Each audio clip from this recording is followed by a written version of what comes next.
Now let's bring in someone who's seen firsthand what's going on in East Palestine, arriving a whole day before Pete Buttigieg did, former mayor of New York City, my mayor, and former attorney for Donald Trump, Rudy Giuliani. Mr. Mayor, you know, at first you're like, why did Mayor Giuliani go to East Palestine? But now it makes sense. I mean, you were there on the 9/11 attacks. You were there when you saw tragedy. You were there. And holding people's hands, the citizens' hands, it means a lot, yet we hadn't seen anyone. We didn't see Biden, and we hadn't seen Buttigieg until today.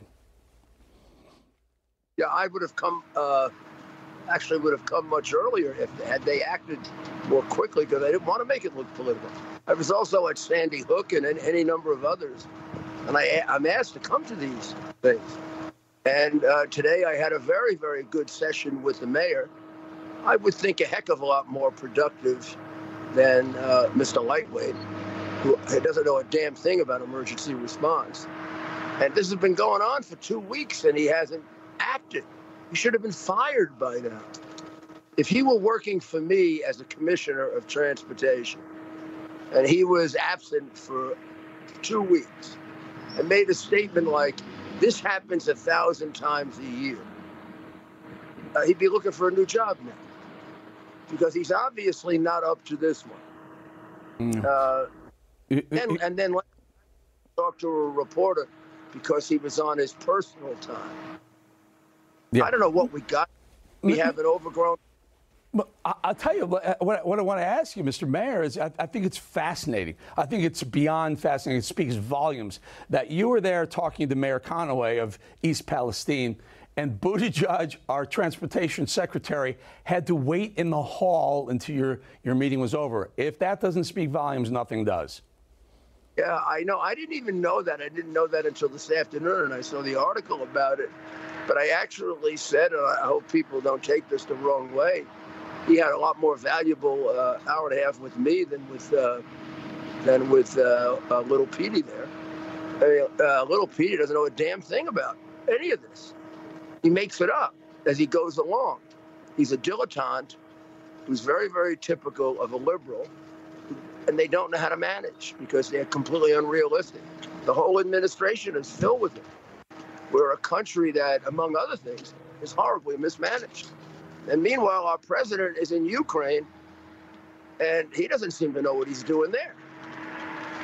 Yeah, Mr. Mayor, we have a transportation secretary that comes from a small town, South Bend, Indiana, about 103,000 population. You oversaw 8+ million people, a big difference. But we also have a Secretary of Energy that has zero energy experience in Jennifer Granholm. The incompetence goes far and wide in the Biden administration. Yeah, it does. It's true very often of progressives and liberals because their whole philosophy is entirely unrealistic. It's a childish, unrealistic philosophy that money grows on trees, that you really don't need experience, that equity means everybody gets the same result. You know, equity is 1,000 years old. It's a court that was established in England, and it means fair treatment for people. Not everybody gets the same result. Equity means everyone gets the same opportunity, not guaranteed the same result. And there is a huge difference. The Democrats go for the everyone gets the same result. Normal people, 100%. Common sense people say equity means you get the same opportunity. And that's what's protected by law. Mr. Mayor, Joy Behar on The View today blamed Trump. Let's listen.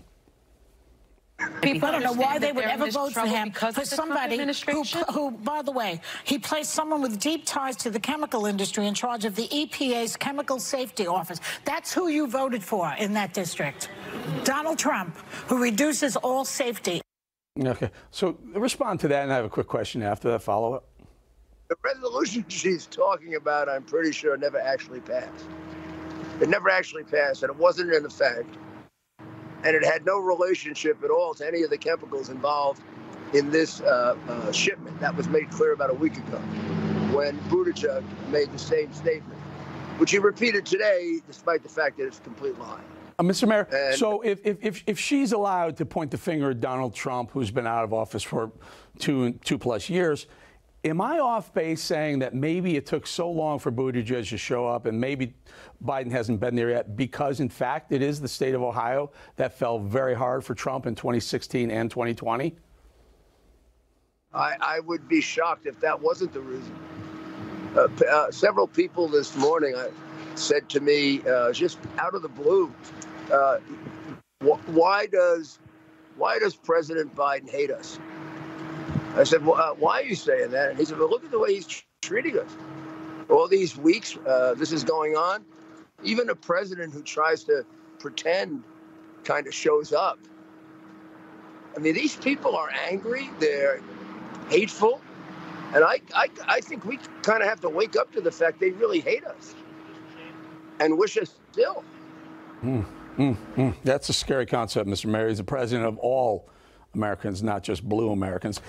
Mr. Mayor, another story. Kevin McCarthy, Speaker McCarthy, we now know, gave Tucker Carlson, Fox News, the January 6th footage, some 40,000 hours of footage.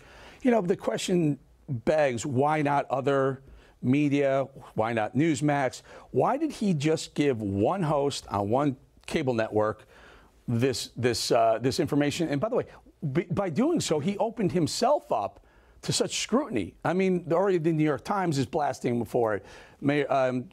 Chuck Schumer, Senator Schumer is blasting him for it. Why open himself up to such scrutiny? I don't know. I don't know why he would do that. I can see why he might keep it from particular news sources that might distort it. That's one thing. But to give it to just one reporter is a terrible mistake. Even if you're going to do some kind of limitation, make it a broad number of reporters, a broad number of publications, 10, 12, 15. And then eventually you can release it to everyone. I don't know why he did that. I'm going to attribute it to a terrible mistake that creates an issue that doesn't have to exist, right? Well, so let's ask right here, Mayor Rudy Giuliani, Eric Bolling saying, hey, Speaker McCarthy, send it over. I'll be the Newsmax representative to go over this information. Why wouldn't he? You know, you look, if Nancy Pelosi had this information and this data that she gave just to Rachel Maddow, be honest with you, I'd be calling her out for the same thing. Yeah. I mean, she might give it just to the lefties. That's possible. She wouldn't give it just to Maddow. She might make it very hard for you to get it, or make it very hard for Fox to get it. But she'd give it to all the lefties. She wouldn't just pick out Rachel Maddow the way he picked out one person. I don't get it. I don't understand why he did it. And I guess I'm going to chalk it up to a mistake. All right. Well, you know what? We'll chalk it up to a mistake. But, you know, mistakes can be fixed. So, Speaker McCarthy, my inbox is wide open. We'd love to hear from you. Love to get our hands on that. Sir, final thought. If I get one, I'll share it with you. How's that? Okay, that's a good deal. And I agree with you, by the way. You don't have to give it to the other side that's going to rip you for it, but give it to more than one outlet at least. Mayor Rudy Giuliani, appreciate your time. Thanks. And by the way, thanks for going to Ohio for the people of Ohio. The country appreciates that. I really love these people. They're our people. And there's a reason why. Remember it when you come here. Will do. All right, Mr. Mayor, thank you. Stay safe.